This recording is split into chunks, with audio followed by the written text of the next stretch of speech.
All right. Well, welcome to the We Love Us stage. I know it is a light crowd because there is so much going on, but either way, we are going to have a fabulous time. So my name is Quinn Conyers, and I have the honor, the privilege, and the pleasure of serving as your host for this particular stage. Now, if you have ever felt the weight of being first, this first conversation has your name written all over it. Matter of fact, the title of this conversation is The Weight and Wonder of Being First. Maybe you're the first person to buy a home, the first person to go to college, the first person in your family to start a business, or maybe even the first person to build wealth.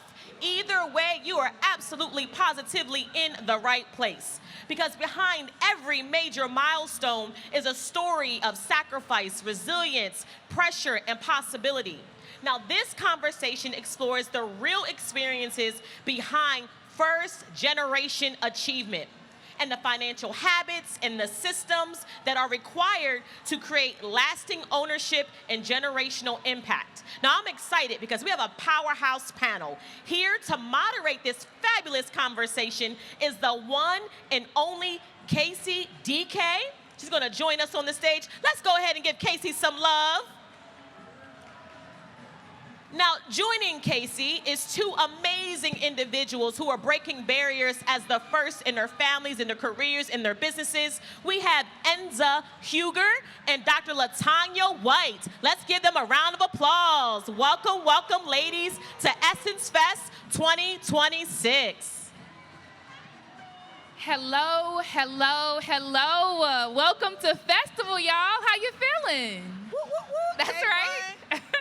Well, we are absolutely excited to kick off this stage for this entire weekend to have a very important conversation about what it really feels like to be the first. So get comfortable. Imagine you are in Big Mama's living room and we can talk about some things. We are going to be absolutely transparent and give you the gems you need to be the first. But before we kick this off, I really want to give the ladies an opportunity to introduce themselves because these are powerhouses, y'all. They are absolutely forging paths for people who don't even understand the weight of what they're carrying. Y'all resonate with that? They're having to build the plane as they fly it, where there is no safety net. Y'all understand that? Right? And so y'all take up space first to just, in your own words, articulate who you are. Enza, we'll start with you. Well, good morning and cheers to Festival Day 1 for all of us. It's year 7 for me, so let's turn this up. My name is Enza Huger. I am formerly the Chief Financial Officer and Chief Compliance Officer for the New Voices Fund, which is a venture capital fund closely affiliated with Essence. We also have an accounting firm in the Atlanta area, but we service clients globally. And my mission is to really help entrepreneurs and families turn this paradigm of wealth to really understand what it means so that we aren't just saying generational wealth as a buzzword, but really turning it into something. So that's me. Yes, good morning, everyone, and thank you, Casey. Enza, so good to be back on the stage. Right, you're two of us. Yes. And thank you, everyone that's here. So I'm Dr. Latanya White. I am a Rattler by blood. So for all my Rattlers in the house, I know we got the HBCU activation over there, but I'm the founder and creator of Dynastic Wealth. So to your point, Enza, Dynastic Wealth is an evidence-based. It actually came out of my dissertation research studying first-generation wealth creators and what it means to really go beyond money, right? So the framework looks at these 5 forms of wealth that I look forward to unpacking today, but a part of the work that I do is really building community and holding space for first-generation wealth creators to change the narrative around financial trauma in our family to move toward a place of financial healing. Y'all, please give it up for these two ladies. It's an honor to unpack your stories. And again, I am Casey DK. I am the CEO of a company called Blaze Group, where Blaze means building leaders and accepting zero excuses. Essentially, I help Black folk build their own Cash Apps and their own Zelles and all of the things so that we not just use the systems, but we make the rules. And we'll get into some things. So last year, this same time, the 3 of us sat on the stage talking about building generational wealth in the Black communities, right? And Enza said something heavy. She said, by this time next year, I hope that everyone in the audience understands what a family office is. I don't know where we land on that today, okay? But one, Inta, I want to give you an opportunity to explain for the audience what a family office is, because we all have families. That office piece might be some jargon. Yeah. But number two, has there been a family office in your family, or are you the first one building the infrastructure and the plans to transition wealth from generation to generation? That's a really good question. So first, I'm gonna ask like I did last year. Raise your hand if you know what a family office is. We got work to do. Okay. So that means we still have work to do, and that's okay. I'm okay with that. That's why we're here. A family office is essentially a place where you centralize wealth in your family. And it's not just wealth by monetary terms. We're talking about insurance. We're talking about like life insurance, health insurance, generational pass downs of systems and processes so that you can continue to stay in the wealth. It's trust, it's wills, it's estates, it's homes. So, and you have, as the family office gets larger, you start to employ people to actually run this for you. You have brokers, you have accountants, you have lawyers that work for your family office that keep you guys safe and rooted. And to your second question, no, there was no family office for my family. As a matter of fact, I would say that until about 5 years ago, my family didn't know what a family office was. Real. It's oftentimes hard enough to remember what family is. That's real.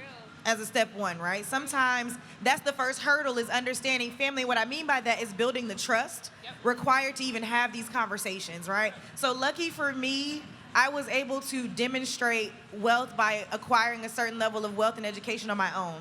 And basically, I started just giving my family instructions and nuggets and tidbits. And we started small with like family dues. So we started with like $5 a month from everybody in the family. Then it was 10, then it was 15. And the original motivation was, we're gonna use this to go like family reunion or family trip, right? We're gonna use this to buy the food. We also built in like an emergency fund. So like if someone in the family needs something, $100 to $500, we would take it out of this emergency fund instead of any individual constantly being burdened by this, right? And we had criteria and all that, so that evolved over the years. There came a point where, I think year 5 or so recently, where we looked at that bank account and there was $10,000 there. And I was able to say to my family, look what y'all did. Look what y'all did by just doing 10, 15, whatever you could do, and holding each other accountable to it. So now I've given them the plan that we're gonna go buy a piece of land not too far from where my family is. And the next thing we're gonna do is build something on that land. So when we wanna have a family reunion, we don't have to pay a vendor. We're gonna go there. And the rest of the year, we rent that thing out, so then it's paying us. And so that step by step, I couldn't give them all of that on day one, though. I couldn't say we're gonna buy land on day one. I couldn't say we're gonna have a venue on day one because it's too big and it's scary. So we started with $5. This is dues. They can understand $5. And that's it. And so now we're in year 5, we're about to go buy land. And now I'm gonna explain what a family office is.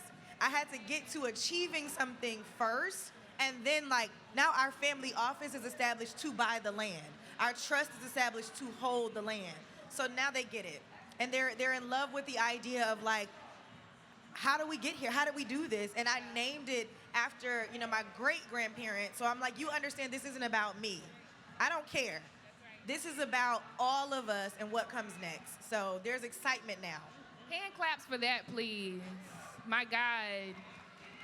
So many times as financial professionals, we see things as a math problem, right? $5 times 12 months is $60. Yeah. But the truth of it is, it's the mindset and the body and the trauma that has to come across that threshold with all of us as people, right? And I think you beautifully touched on that. Dr. White, I want you to go deeper, right? Because most times it's not the math that holds us back, it's the mindset.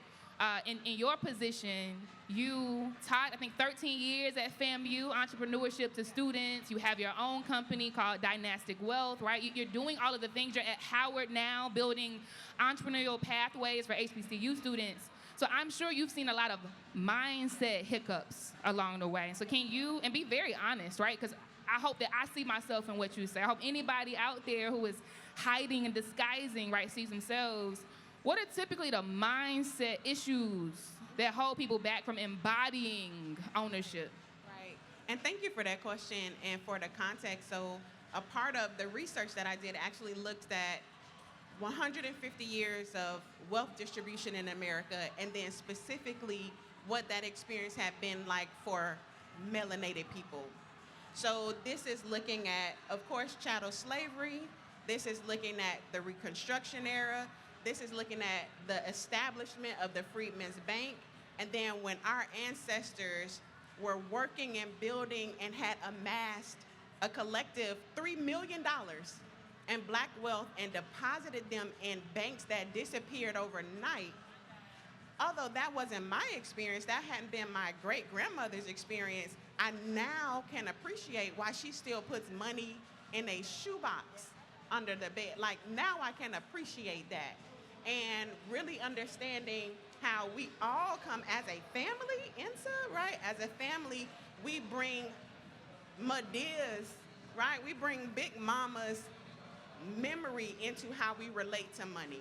And so until we get to the place where we are naming those experiences and then we can reconcile those experiences, our heart posture is really kind of holding us back. Do I belong here? Am I safe here? Do they have my best interests at heart? So if it weren't for leaders like Insa saying, no, in this family, we belong in these spaces. For what you're doing, Casey, for what we're doing, for what you all are doing for your families, as the vanguards, you're going in front of to say, no, this is where we belong. And so that's a part of shifting it.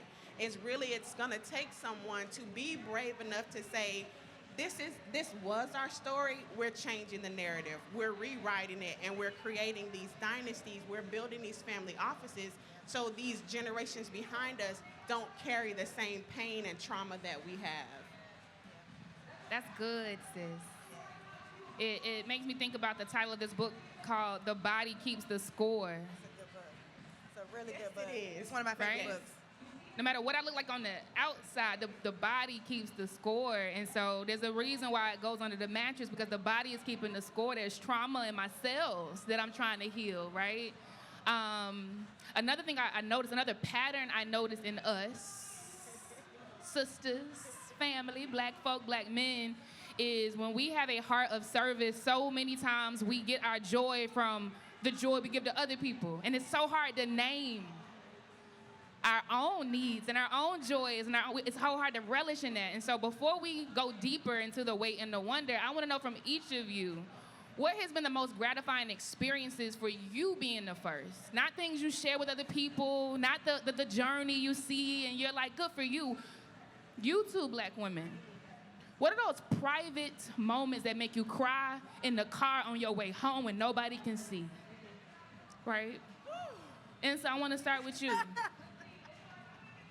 That's hard because my initial reaction to that question was essentially what you said first.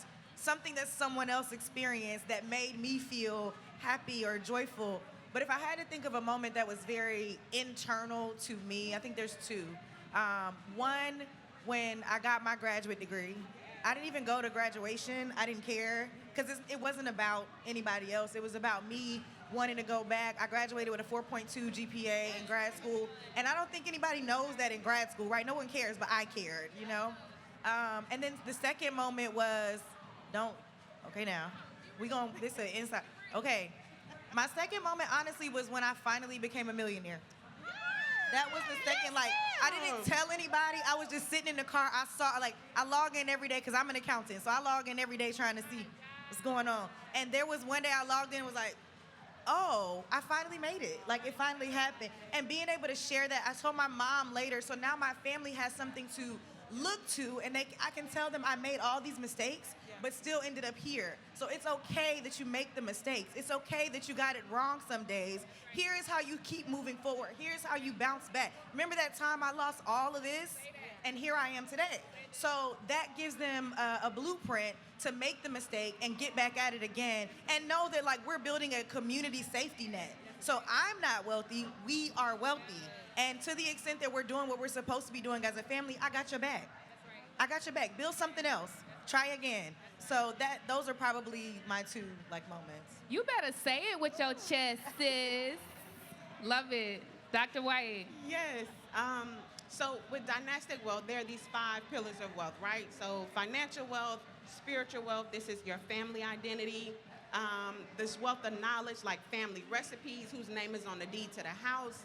There's intellectual wealth and relational wealth. So 5 forms of wealth, 3 generations of control. But to answer your question, there are 4 directions that wealth can be transferred through this framework. And so it's not just down from me to Sparrow, my daughter Sparrow. You can also transfer wealth up. You can transfer wealth out. And the most gratifying moment for me, my grandmother was 91 years old. So there were 4 generations of my family that were working on this. And the day that my grandmother said, I never thought I would still be learning. That's real. That's real. Yeah, that's real. And so, And from you. right. So that was probably the most moving, and I'm going to keep these tears at Yeah. bay. It's okay. It's okay. All right, we in the living room. But they're right. That was the most gratifying moment when my grandmother said, basically, she acknowledged that she was learning from me. Yeah, yeah, yeah. I'm going to let that breathe. Yeah. Because it can be scary to mentor up, even when we see the gap. Right? When we honor our elders and the people who did the best they could, it could be scary. And it's nuanced because there's a level of respect that still has to be there on both sides, right? Like the respect has to go up and down because, and we're also demonstrating that. So, right, your daughter was able to see that happen. So now when she has something to teach you, she knows it's a safe space to do that. It's okay, you know? So I love seeing that. Ashe. So now, because we're quickly coming to a close, and I cannot let this conversation end without us saying the quiet parts out loud. Because the road of being the first can be kind of nasty sometimes, right? What is his name? Prime time. Deion Sanders says, don't let my confidence offend your insecurities. But he's talking to folk who feel a way about him being a pioneer, right? And so for both of you, I want you to be honest about some of the things you had to leave behind to navigate this road of being the first. The thing could be person, place, thing, mindset, self things, right? But what were some of the things you had to leave behind, Dr. White, to ascend to this place that you're standing now? I had to leave behind the identity that people wanted for me. Yeah. Like I grew up being the shy one. And I carried that with me until my early 20s, until I almost lost an internship opportunity because I was living in that identity. I had to establish and create my own identity. I had to construct my identity. So who people wanted me to be is what I had to leave behind. And I still find that I experience that. Who people think I am is the thing that I have to separate myself from, because you only know this, what you know about me can fit into your pinky finger. Right. And there's so much more to me that I have to really, and it's really hard to separate myself from the part of me that you think you know, and to really stepping into all of who I am. Yeah. Casey, I would say, and I don't know the best way to put it, but I had to leave behind the lack of boundaries. So growing up as a Southern Black woman, religious in church, the identity is also important. So there is a level of servitude that we're taught as women. I'm the first daughter, so I got younger siblings, my brother, my cousins. So, and I'm one of the older, so I'm always taught to, bring them with me. And I'm not actually telling anybody that that's wrong, but there should be boundaries, and it should not consume you to the point that you can't move forward. So what I had to realize is that they need me to continue to go, to have somewhere to pull them to. If I am so inundated with protecting them and helping them and fueling them that I can't fuel me, then there's nothing for us to aspire to. There's nowhere for us to go. So I had to leave behind like some boundaries, some of the manipulation, some of the discussions about me. Oh, she thinks she's too good. I don't actually. I think that we are the same. I think that you are just as good as me. That is your thought that is bringing you there, not mine. So leaving behind that kind of, boundaryless environment that I think we're raised in to create some healthy boundaries relationally within family, within friendships, within, coworkers. Because what Solange say, don't touch my hair. We need some boundaries. Like, y'all play too much. And I don't want to play like that. Like, I got something really on my heart to do. Y'all playing. Ashe. Well, y'all, that's our time. I know it came very quickly, but please give it up for these powerful, visionary, legacy-driving women. We thank you so much. Enjoy festival. Thank you, everybody.